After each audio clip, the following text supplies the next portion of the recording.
This video will be about vibration measuring instruments. That is, the instruments that measure the vibration.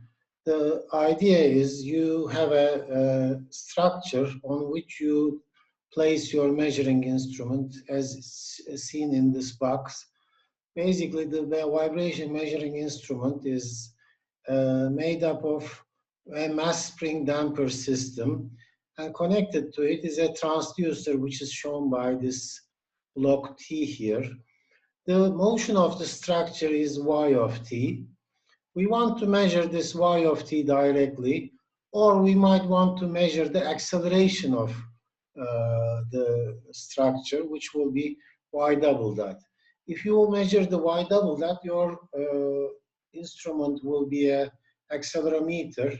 If you are measuring y, your instrument is going to be a so-called a seismometer or a vibrometer.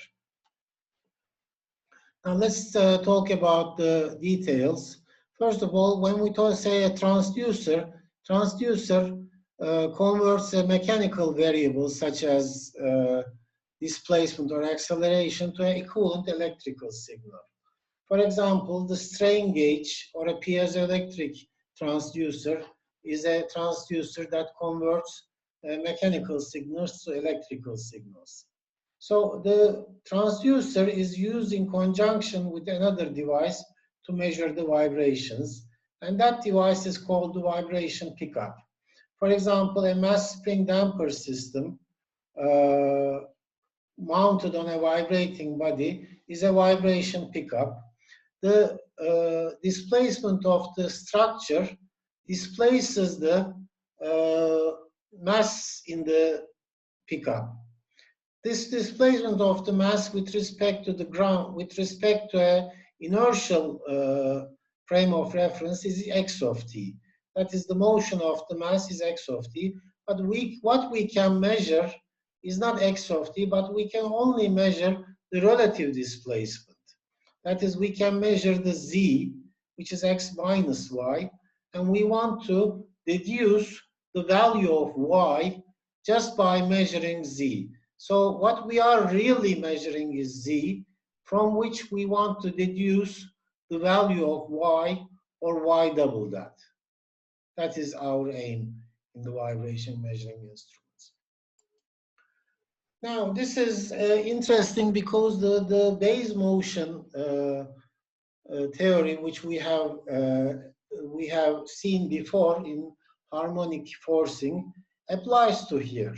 It's exactly the base of the seismic instrument is moving with y of t, and your device is moving with x of t.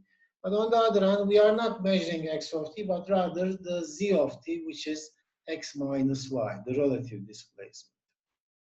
Let's try to analyze this. Let's say that the base is vibrating with a harmonic motion with y sine omega t. The equation of motion is the standard equation for base motion. Now we define the relative displacement z as x minus y, the difference between the motion of the mass minus the motion of the base. And this is what we can measure by a transducer. Our transducer can only measure the relative displacement z.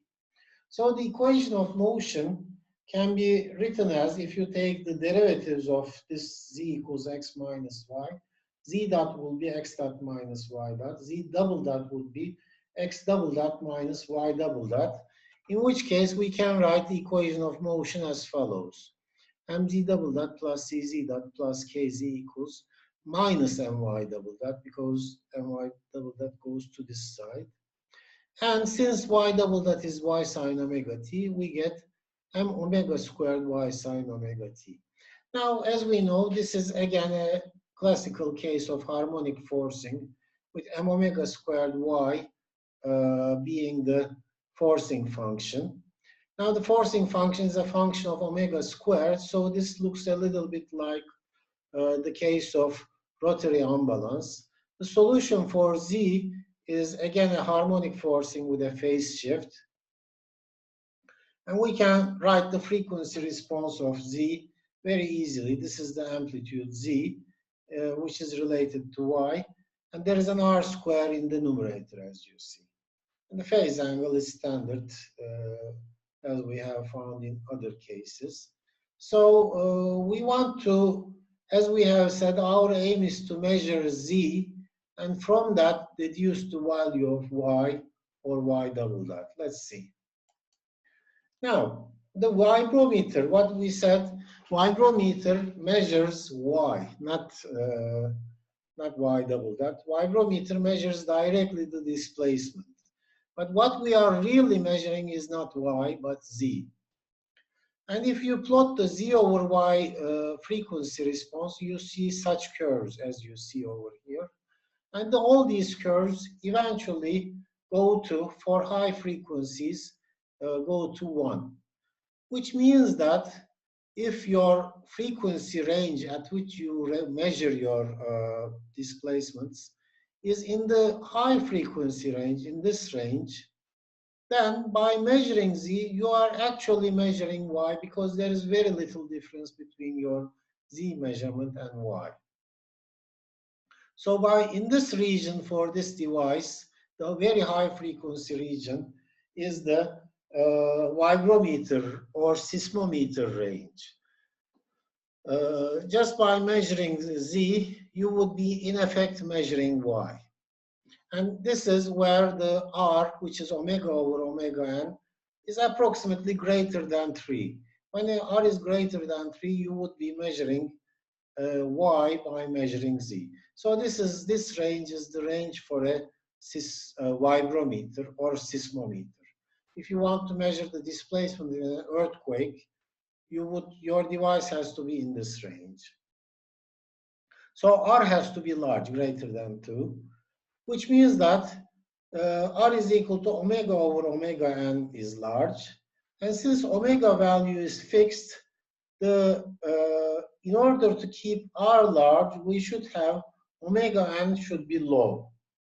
Okay, omega n, which is k over m to the power 1 over 2, should be a low quantity if your device is to act like a seismometer or a vibrometer. Now this means that if omega n is low, either the spring constant of your spring is very low, which is a soft spring, or the mass has to be very big. So large mass and low stiffness is required for a vibrometer, which means that in order for a device like mass spring damper to act like a vibrometer, it should have low mass, large mass, and low stiffness. So in general, the vibrometers are large and heavy devices. Therefore, this is what we can conclude. If you have such a device, you can accurately measure the displacement of your structure by placing a vibrometer on it. Whereas in an accelerometer, the reverse case is true. Again, let's analyze this. The typical accelerometers are devices they are very small devices, and we will see why. Let's say that we have the same equation, mz double dot plus cz dot plus kz equals, again, my double dot. Now, our acceleration, we are interested now in the acceleration. Let's say that y double dot is the acceleration, and we want to measure the acceleration. Let's say, again, in our equation, we want to measure now not the acceleration, not the z double dot, but what we just want to measure z and obtain the acceleration a from it. And it is possible to do that. Let's see how we can do it. Again, we write our equation. Y double dot is equal to the acceleration. But since we have a sine term, it will be a sinusoidal input. It will be omega squared y sine omega t, which can be shown as this term, omega squared y sine omega t, can be interpreted or can be written as a0 sine omega t, which is the acceleration amplitude, therefore is omega squared y. And the output is z. z sine omega t minus phi with a phase angle. Therefore, again we have this term being, well, you have basically MA0 sine omega t, which is a harmonic forcing, as you see. Harmonic forcing with a acceleration amplitude. Therefore, you can write the z is equal to MA0 divided by k. MA0 is our, you remember that it is our F0, divided by the magnification factor again, or multiplied by the magnification. So z times omega n squared over A0 can be written as the magnification factor exactly. Now, if we therefore measure z, we can directly find A0 by multiplying it by omega n squared. Acceleration amplitude is simply z multiplied by omega n squared. And this happens when r is very, very small. For very small values of r, the natural frequency will be much, much less than the forcing frequency, in which case the z of t would be directly proportional to y double dot. So we would be in the following region.